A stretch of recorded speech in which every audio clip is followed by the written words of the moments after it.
Para o Minutos Corporativos, Mulheres na Tecnologia, especial março, eu recebo Gisele Ruiz Lanza, que é diretora-geral na Intel. Gi, muitíssimo obrigada pela sua presença e por tudo que você vai colaborar conosco aqui agora.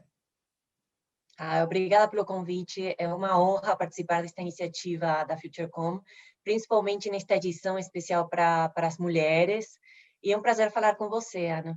O prazer é todo nosso. E aí, hoje você tem muitíssimas coisas para contar. Você tem uma história muito rica.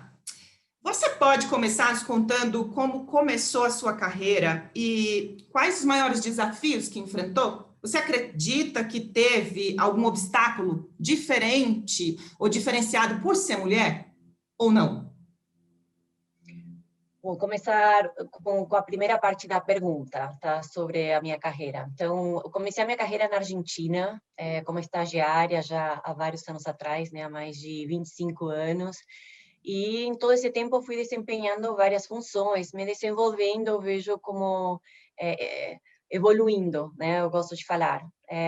Na Intel eu tenho mais de 2 décadas, 21 anos, para ser mais precisa.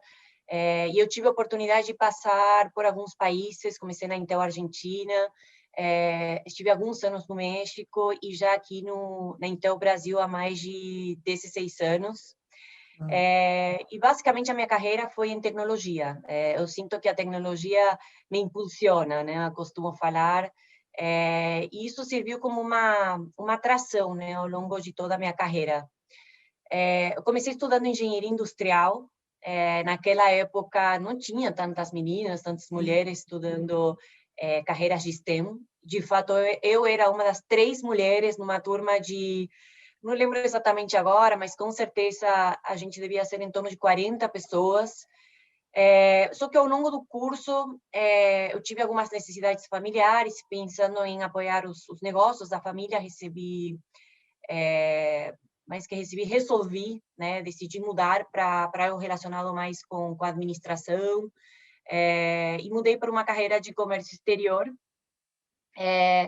Só que nesse processo me chamaram para trabalhar com tecnologia, fui convidada a trabalhar na primeira empresa de tecnologia, naquela época a empresa chamava Dialogic, e eu realmente senti que esse desafio, né, essa oportunidade combinava muito com a minha paixão, com o que eu acredito, que a tecnologia tem realmente a possibilidade, né, o poder de facilitar, de transformar a vida das pessoas, que de fato é muito o propósito da Intel, né?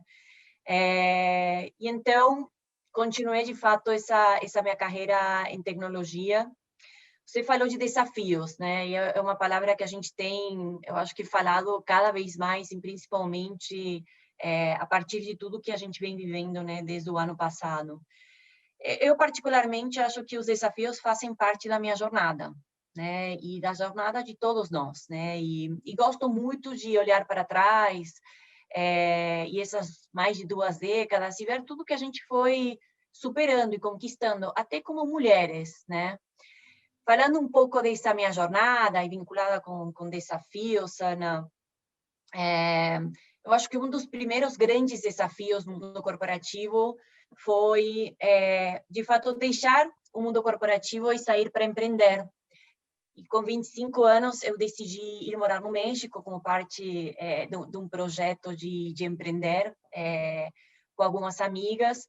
E, enfim, eu fui morar lá sozinha, era solteira, mulher, morando sozinha lá no México. Foi um projeto super desafiador, ao mesmo tempo muito interessante. Com certeza aprendi muito nesse processo, mas definitivamente passei por vários altos e baixos, né? Precisei abrir caminhos, ganhar clientes, conhecer um mercado novo, numa cultura um pouco diferente também, né? Que era o México. Sim. E eu tive até desafios pessoais, né? Não só profissionais. Tinha momentos meses, né? Onde não sabia se ia conseguir pagar o aluguel. Então, precisei de bastante adaptação e te diria que bastante resiliência.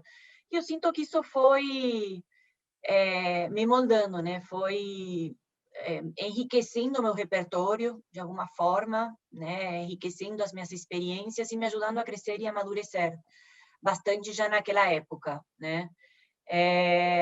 E eu acho que um dos grandes ahás, né, insights que tive foi como tudo passa na vida, né? Os momentos bons e os momentos ruins, né? Tudo no final do dia faz parte do mindset, né? De um estado mental, né? E como a gente decide encarar os tropeços, os desafios que a gente tem no meio do caminho. E nesse período, já morando no México, enfim, eu cheguei na conclusão de que esse não era meu momento de empreender, enfim, tropecei bastante, aprendi muito no caminho, mas não estava ainda tão preparada para isso. Fui convidada para voltar na Intel e voltei na Intel no México para o mundo corporativo, e foi na Intel que eu decidi voltar de fato. E naquela época, claro que não imaginava passar mais 2 décadas na empresa, mas eu acho que foi das melhores escolhas profissionais que eu fiz, porque a Intel se reinventou muito nestas 2 décadas, o mercado de tecnologia também se transformou, e eu tive a oportunidade de me reinventar e me transformar junto com a Intel e com o mercado, né? Eu cheguei no Brasil, lá há 16 anos atrás. Naquela época, eu lembro que tinha um convite para ir para a Espanha, que era, para mim, com certeza, parte dessa jornada profissional que eu queria fazer, e também tinha uma oportunidade para vir para o Brasil, e decidi vir para aqui por uma série de fatores. O Brasil estava em um momento super puxante, de pleno crescimento, de expansão.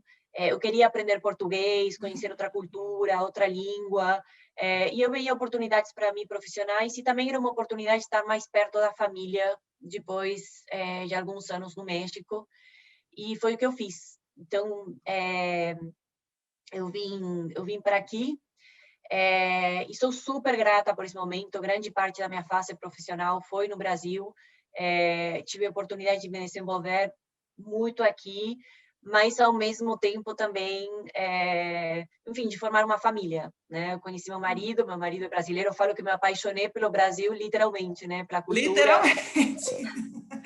E pelo meu marido, eu tenho 2 filhos aqui, então sou muito grata, né, por toda esta fase.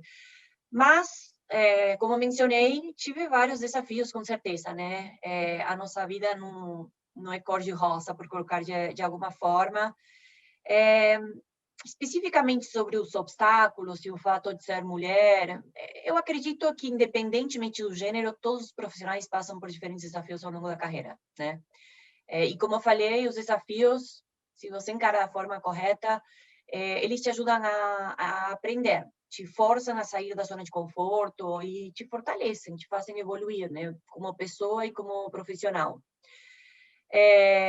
Eu sempre procurei olhar dessa forma. Claro que dói e faz parte, mas como eu falei, também te fortalecem, né?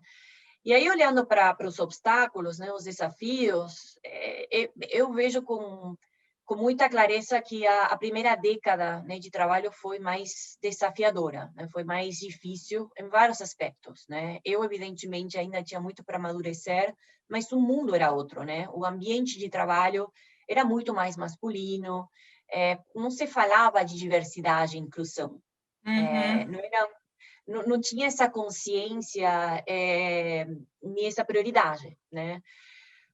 Mas eu acho que eu tive a sorte, por falar de alguma forma, de ter várias referências ao meu redor, começando pela minha família. Minha mãe sempre trabalhou, eu nasci quando ela tinha 19 anos, então ela já teve bastante responsabilidade, logo de muito nova, né? Ela teve que assumir a empresa familiar com 21 anos, depois de que meu avô faleceu, em um ambiente super masculino, que era a indústria de calçado. Então, ela foi uma referência para mim também de resiliência, de trabalhar com convicção, com valores. Ela chegou a empreender algumas vezes. Eu acho que foi uma guerreira, né? Ela já não está com a gente, mas ela deixou muito aprendizado para mim, eu acho que para meus irmãos, e com 3 filhos, ela passou por várias dificuldades no caminho,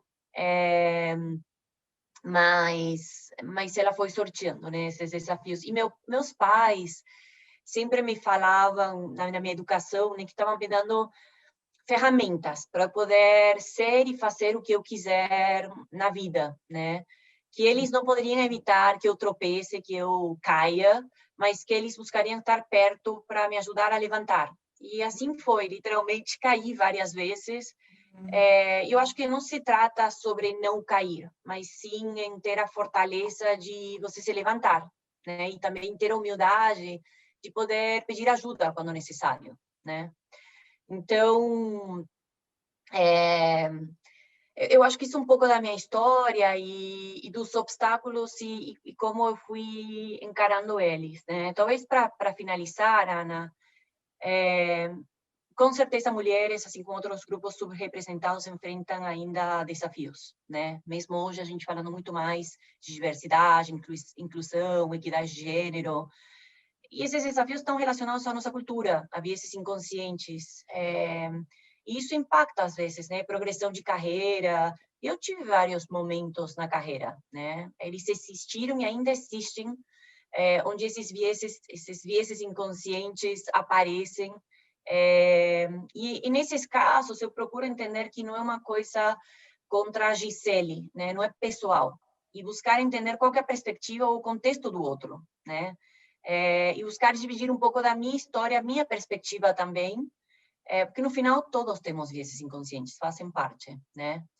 Então, eu acho que no final, para essas situações, quando essas situações acontecem, só me reforçam que a gente conquistou bastante até agora, né? Falando especificamente da equidade de gênero, mas é que ainda temos muito para ser feito. E como a gente estava conversando um pouquinho antes de começar, eu acho que vai ser um momento onde a gente não tenha que falar sobre equidade de gênero, onde a gente não tenha que falar de liderança feminina, que a gente o nosso trabalho vai estar feito, né?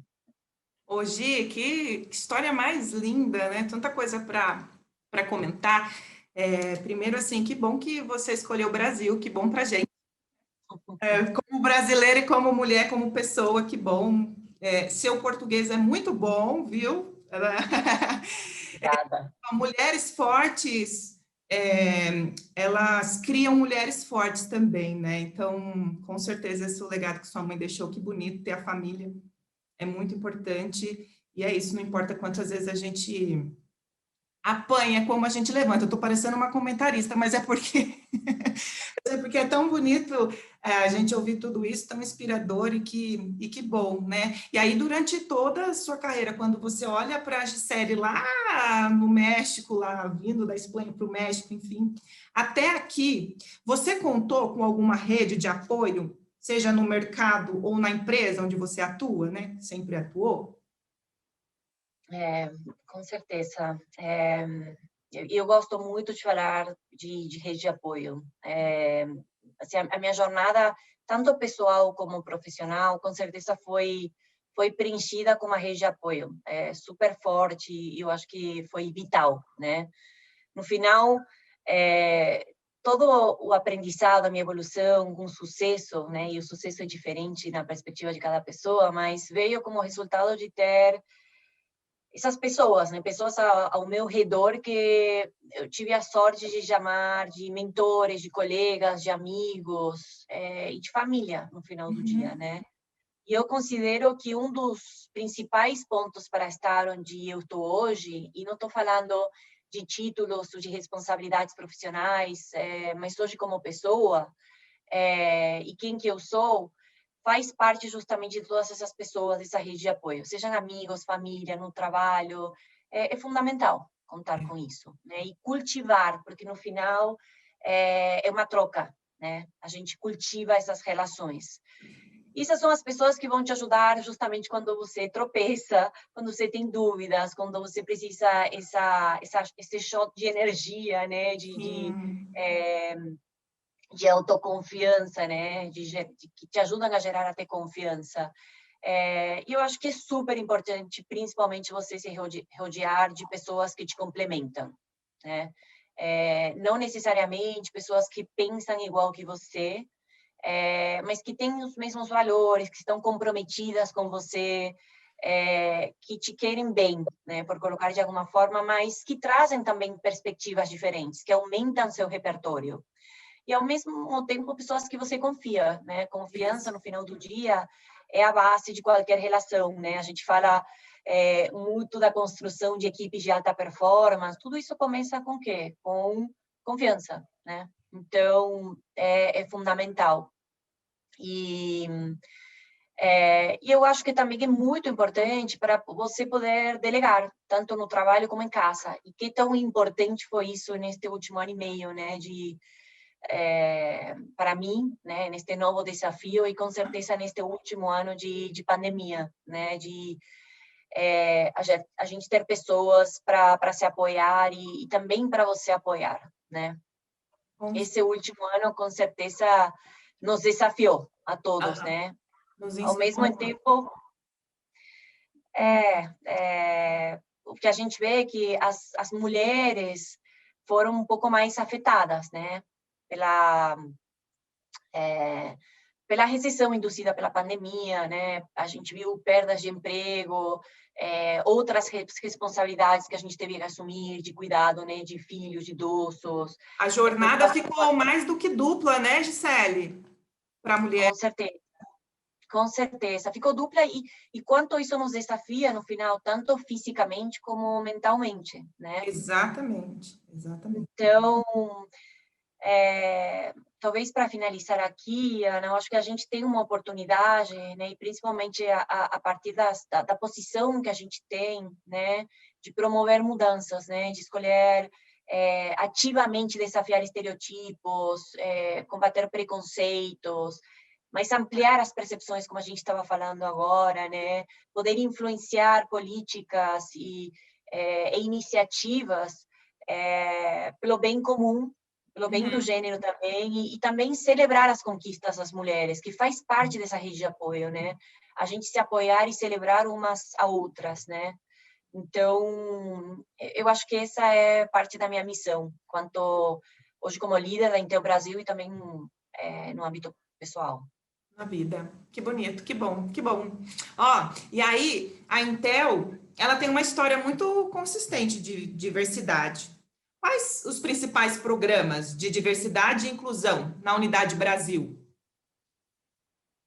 Tá, com certeza. E, sim, nestas um pouquinho mais de 2 décadas na Intel, eu tive o privilégio e a oportunidade de ver essa jornada, né? Uma jornada que tem mais de 25 anos de grupos de afinidade, por exemplo, né? Então, não é um assunto novo, né? A nossa jornada em prol da diversidade e inclusão, mas com certeza se intensificou mais nos últimos, diria que 5 anos, talvez um pouco mais, né? E a gente também intensificou muito mais os esforços aqui no Brasil, né? É super importante diversidade e inclusão, e que seja visto como algo que vai muito além de RH, né? E por isso também eu estou muito envolvida com isso. A gente tem uma área 100% dedicada à diversidade e inclusão, tanto globalmente como aqui, a gente tem um grupo local também.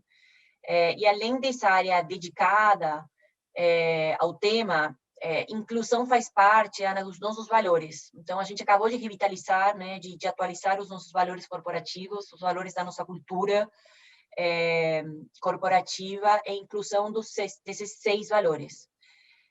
Isso significa, evidentemente, que a gente leva o assunto muito a sério, né? Não é simplesmente uma coisa que a gente fala, que a gente promove para fora, mas é algo que a gente respira. Tem que praticar, né? Tem que falar e tem que praticar, né? É um movimento. Então, faz parte do trabalho de 110 mil funcionários, né? Que a gente tem no mundo, criar e manter esse ambiente inclusivo. Então, a gente tem vários grupos de afinidade, né? Que são os ERGs, né? Em inglês, que são basicamente comunidades organizadas em diferentes assuntos, né? De afinidade. São mais de 30. Um deles é o de gênero, mas tem questões raciais, de nacionalidade. Então, tem, por exemplo, nos Estados Unidos, um grupo de latinos, de habilidades diversas, enfim, tem vários grupos de afinidade, são mais de 30. E o WIN, particularmente, que é o Women and Intel Network, ou seja, o grupo de afinidade de mulheres, faz 20 anos este ano. Então, também tem uma boa jornada com muitos aprendizados que a gente foi implementando nos diferentes países, né, da Intel, incluindo o Brasil, e que a gente procura colocar para fora também. Então, a gente trabalha em 3 pilares. Um é muito para dentro, né, que são os nossos funcionários, e obviamente a liderança tem um papel muito importante. Então, nesse pilar, a gente visa construir basicamente um ambiente inclusivo para todos, e a gente preza pela diversidade e a interseccionalidade, né? Para isso, a gente capacita líderes, faz um trabalho de conscientização, mais que só capacitação, né?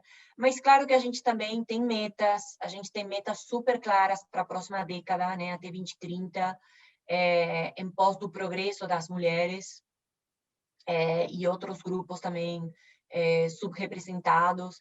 A gente balizou os salários de homens e mulheres, que é um dos desafios que a gente vê globalmente, né? Sim. O que tem vários impactos, vários desdobramentos, não é só uma questão de equidade, mas, enfim, a gente pode falar um Ecossistema pouco todo, né? É uma cadeia, assim. Exato, exato. E aí a gente tem outros 2 pilares, né? Olhando para o nosso impacto além da Intel. Então, como a gente colabora com clientes e parceiros, recentemente a gente fez um investimento de $1 bilhão para garantir uma cadeia de suprimentos inclusivo. A gente se propôs, junto com um grupo de empresas, a ter documentado as melhores práticas sobre diversidade e inclusão, não só para a troca entre essas empresas, mas também para a gente poder contribuir e inspirar outras empresas, tanto de setor de tecnologia como de outros setores.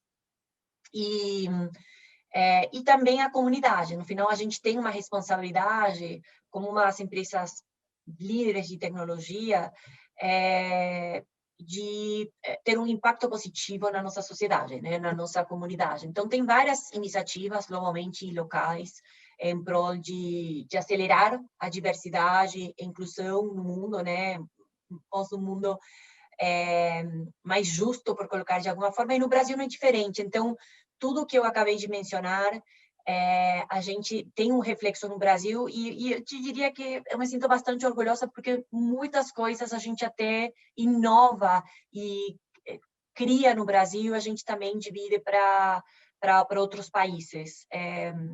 Então, a gente tem um grupo aqui, é pequeno, mas super puxante, que tem nos ajudado a acelerar a nossa transformação cultural na Intel Brasil, mas também apoiar tanto com ações de voluntariado como com ações em parceria com outras empresas, questões de diversidade, inclusão e especificamente de gênero. Então, eu vou te dar alguns exemplos.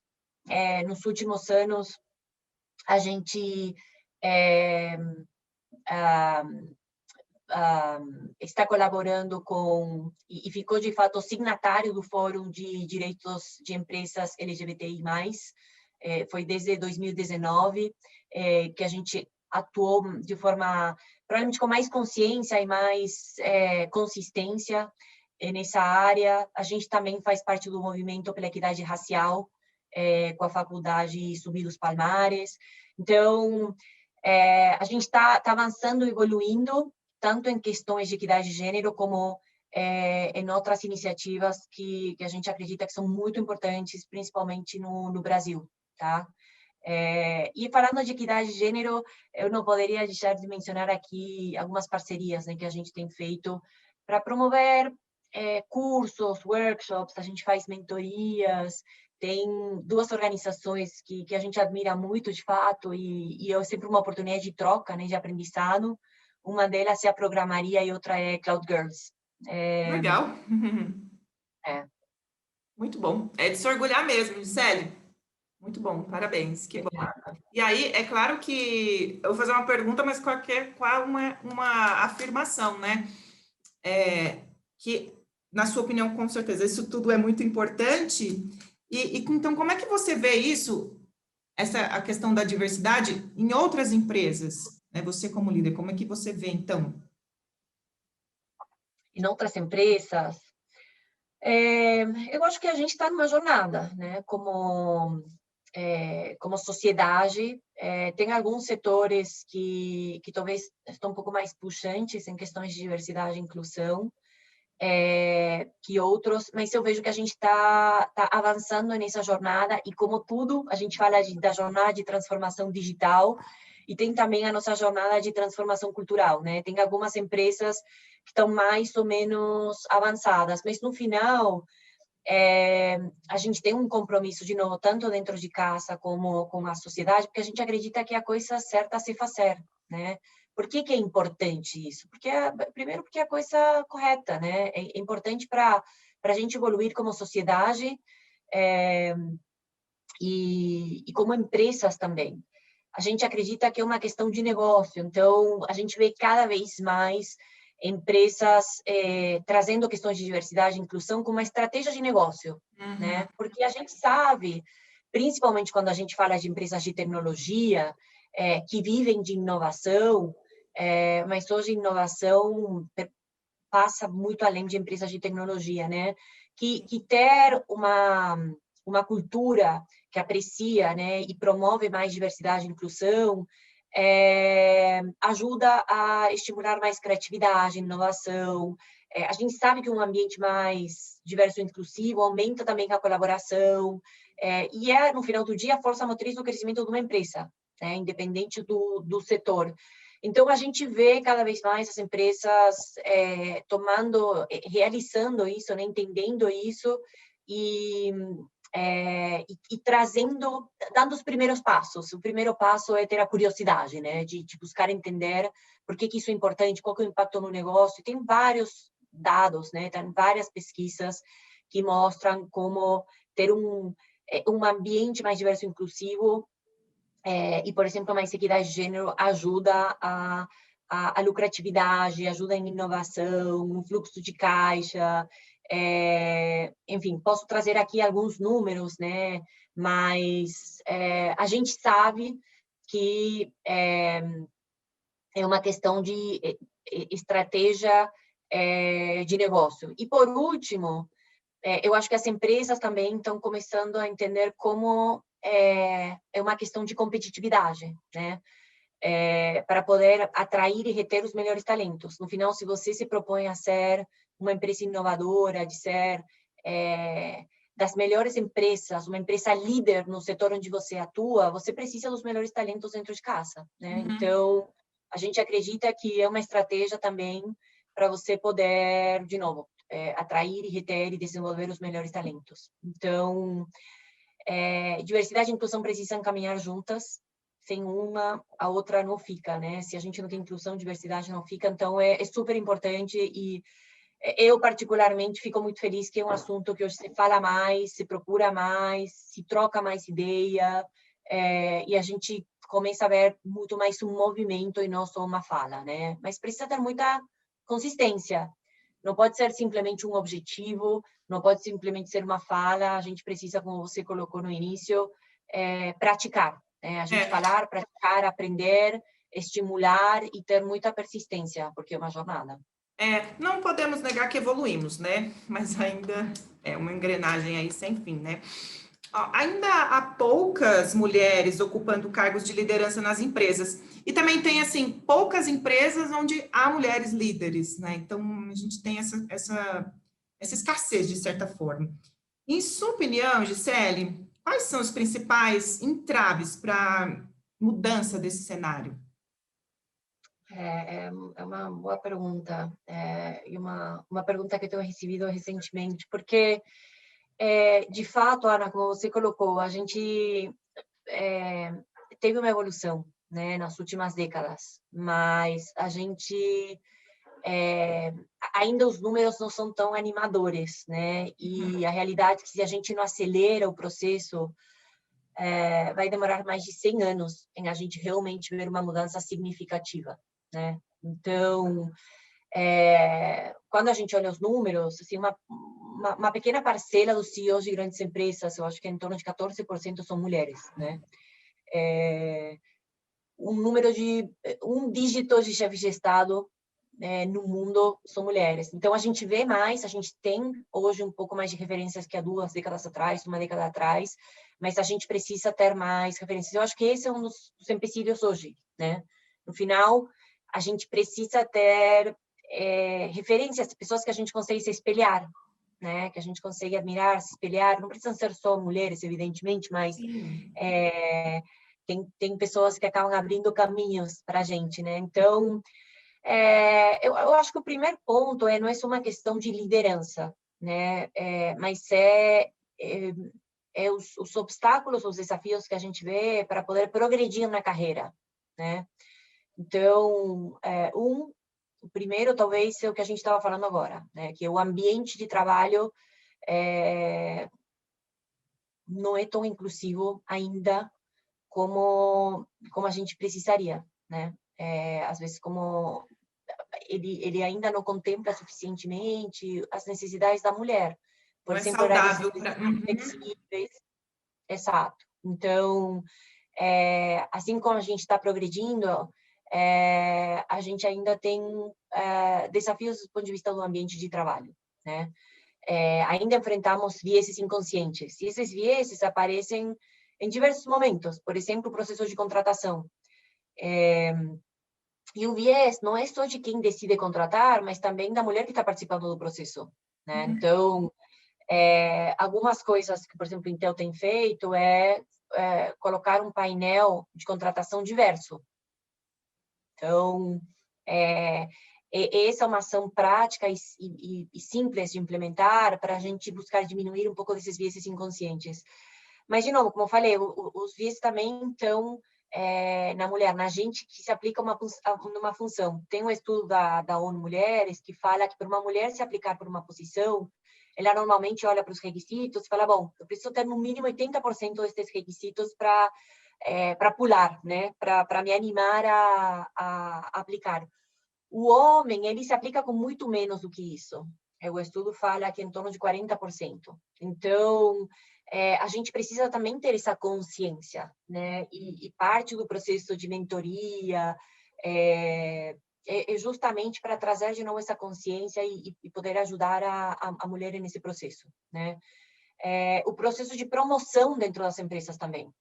Muitas vezes a mulher não pede aumento, ela não pede promoção, e às vezes quando pede é mal vista, né? Então também parte desses viés inconscientes que a gente tem, né? A gente falou do gap salarial, né? Ainda tem diferenças, e quando a gente pensa em interseccionalidade, as diferenças são ainda maiores, né? Tem diferença entre o salário de um homem e uma mulher que basicamente tem a mesma experiência, faz a mesma função, a mulher ganha menos. Quando a gente fala de mulher negra, ainda ganha menos. Então, a gente precisa corrigir esses gaps, porque isso tem vários desdobramentos. Por exemplo, no momento agora com a pandemia, se alguém tem que ficar em casa para cuidar das tarefas de casa, para cuidar dos filhos, dos idosos, normalmente quem vai ficar provavelmente? Quem aporta um pouco menos na renda familiar, né? Então, tem vários desdobramentos desse processo, às vezes, nessa situação da mulher não ter um salário tão puxante, no processo de maternidade acaba ficando em casa também. Então, são alguns dos desafios, né, dos empecilhos que a gente precisa trabalhar. E a gente precisa trabalhar de forma rápida, né, nesse processo. Hoje, e sabe que é muito interessante? A mulher, quando ela tem um poder aquisitivo, assim, quando ela tem dinheiro, na verdade, nem importa se ela é mais ou menos, mas quando ela ganha o seu dinheiro, quando ela está empoderada, ela transforma a sociedade inteira, né? Porque ela investe na educação do filho, ela puxa outras mulheres. Então, como é importante, né? E assim, essa questão de valor. Nós temos o mesmo valor que o homem, a gente só não recebe, né, proporcional, a gente só não recebe igual, assim, eu ouvi isso esses dias, eu falei, mesmo, a gente tem o mesmo valor, a gente só não recebe igual. Muito bem, olha só, temas como AI, IoT, conectividade 5G, computação nuvem, dominam os nossos dias e para vocês aí muito mais, né? Como é que você analisa a evolução dessas tecnologias? Podemos contar com o 5G nos próximos anos no Brasil? É uma boa pergunta. E com certeza todos esses temas estão hoje na nossa agenda do dia a dia, Ana. Você deve ter ouvido, né, da nossa estratégia centrada em dados. Há alguns anos atrás, a gente procurou uma transformação, até olhando, né, para a transformação do mundo, e a gente passou de ser uma empresa focada no PC, né, centrada em PC, a uma empresa hoje centrada em dados, né? A gente ampliou a nossa visão e, com isso, evidentemente, o nosso mercado é endereçado, né? A gente está vivendo hoje, como Intel, um momento de maior oportunidade de mercado que a gente já teve, né? E a nossa visão de futuro é que tudo será liderado pelos dados, né? O mundo cria em torno de 2,5 quintilhões de bytes de dados cada dia. Só que uma fração deles só hoje é utilizada, né? A gente consegue processar e trazer inteligência a partir disso. Então, a gente acredita realmente, eu acredito particularmente no poder da tecnologia para poder resolver os grandes desafios do mundo, né? E a gente precisa dos dados a nosso favor e com responsabilidade para fazer isso, né?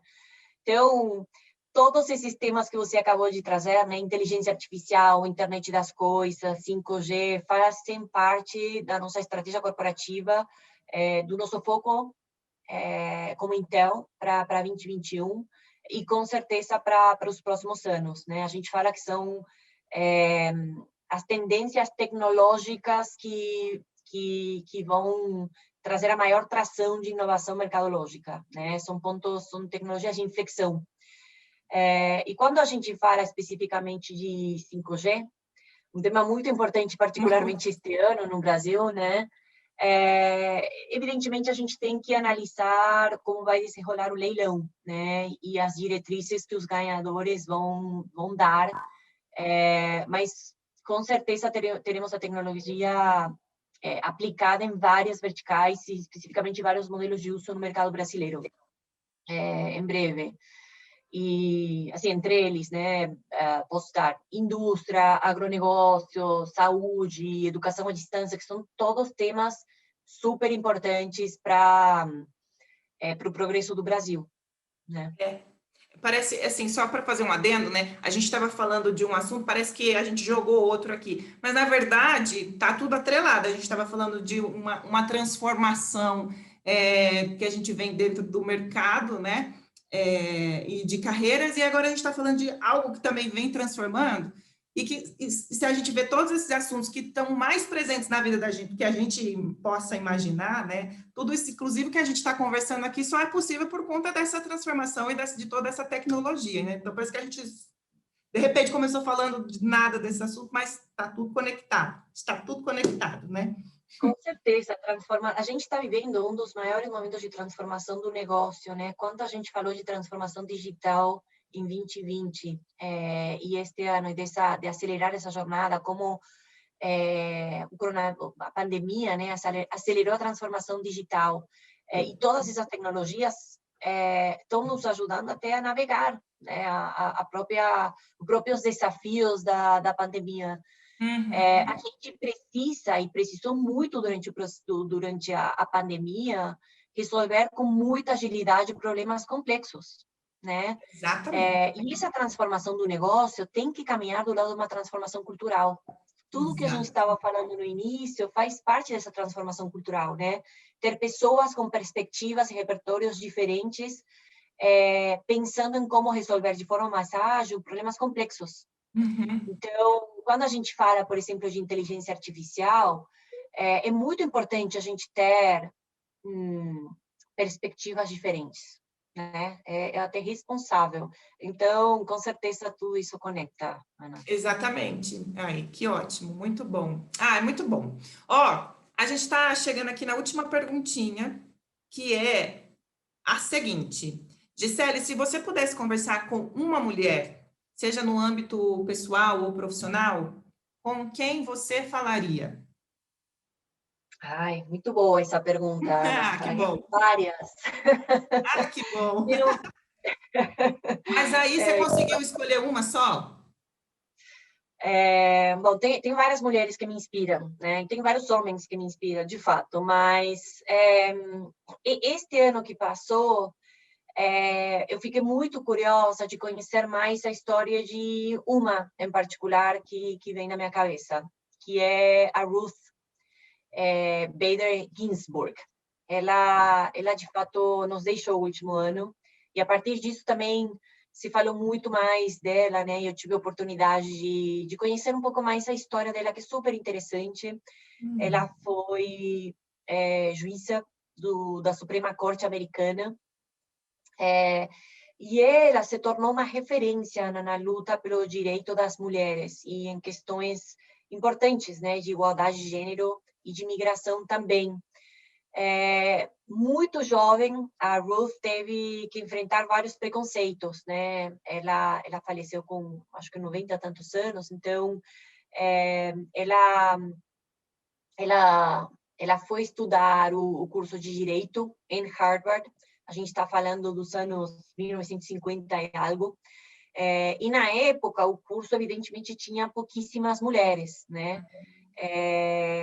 Para se ter uma ideia do preconceito, o reitor da universidade, a gente está falando de Harvard, chegou a reunir as estudantes, acho que eram 9 na época, para que elas justificassem por que elas estavam tomando o lugar de um homem nessa instituição. Meu Deus. Olha quanto mudou, né, desde aquela época, mas toda a carreira dela foi marcada por, evidentemente, muitos desafios e várias batalhas. É muito lindo de ver também como ela teve várias pessoas que foram a rede de suporte dela, incluindo o marido, né? Que bonito. Mas eu acho que uma das coisas que mais me inspiram eu falo muito de autenticidade, né? E como ela teve um propósito muito genuíno, muito autêntico de lutar por temas com muita convicção, e ela conseguiu abrir caminhos, né? Mudar muito do mundo que a gente vê hoje, e não é à toa, né, que o legado dela jamais vai ser esquecido, né? Ela fez uma diferença enorme, mas ela é uma que vem na minha cabeça enfim, porque recentemente li muito sobre ela e pelo impacto positivo que ela teve na sociedade, mas tem muitas outras mulheres que eu gosto de acompanhar, de ler. Tem a Michelle Johnson, que é a nossa vice-presidente executiva na Intel, e uma pessoa que me apoiou muito dentro da minha jornada e a minha progressão de carreira. E é um pouco do que você falou, né? Como uma mulher ajuda a outra, de forma consciente e de forma inconsciente também. Eu gosto de ler da Sheryl Sandberg, a CEO da Facebook, da Michelle Obama, da Melinda Gates, e vou mencionar uma última, que é a Catherine Switzer. Ela foi a primeira mulher não foi a primeira mulher em correr uma maratona, mas foi a primeira mulher em correr oficialmente uma maratona. De fato, ela teve que se vestir de homem e se registrar como homem na maratona. Ela teve vários desafios no processo e, evidentemente, durante a maratona também tentaram tirar ela, mas, enfim, ela foi a mulher que marcou e abriu caminho para as próximas mulheres que vieram correr 42 quilômetros. Naquela época, se falava que a mulher não tinha o corpo preparado para correr 42 quilômetros. E eu gosto muito dela porque essa é uma outra das minhas paixões, que é o esporte, especialmente a corrida. Então, com certeza, ela abriu caminhos em mim, abriu caminhos. Que bonito. Nossa, ó, hoje, Gisele, eu já fico até emocionada, porque realmente, assim, essas mulheres que vieram antes da gente, essas que você apresentou, que vieram antes da gente, nós estamos aqui por conta delas, né? E essas outras fortes que você também apresentou, também com certeza se inspiraram e vão inspirar. Isso mesmo, muitas vezes é muito inconsciente, consciente, a gente sempre está inspirando de alguma maneira. Então, que bom, que bonito. Muito obrigada. Com certeza você também entra aí no hall das mulheres que vem transformando de maneira profissional e pessoal, e muito obrigada por isso também. Então, mais uma vez, obrigada pela sua presença, obrigada por tudo isso que você dividiu conosco, que essas informações cheguem para todas as mulheres que precisam ouvir isso, para os homens também, para as pessoas que precisam ouvir isso, como um sopro de expectativa, de ação, né, do que precisa ser feito e transformado, que é isso que a gente está fazendo aqui. Então, muitíssimo obrigada, é muito mais sucesso para você, e eu te espero em outros e outros episódios aqui, com certeza. Ana, obrigada pela oportunidade, adorei a nossa conversa Eu também. e obrigada pela oportunidade de poder dividir um pouco da minha história. Eu que agradeço, a gente que agradece, e você, mulheres maravilhosas, vocês, mulheres maravilhosas da tecnologia, muitíssimo obrigada pela sua presença e continue com toda a programação que o FutureCom tem para você. Até breve!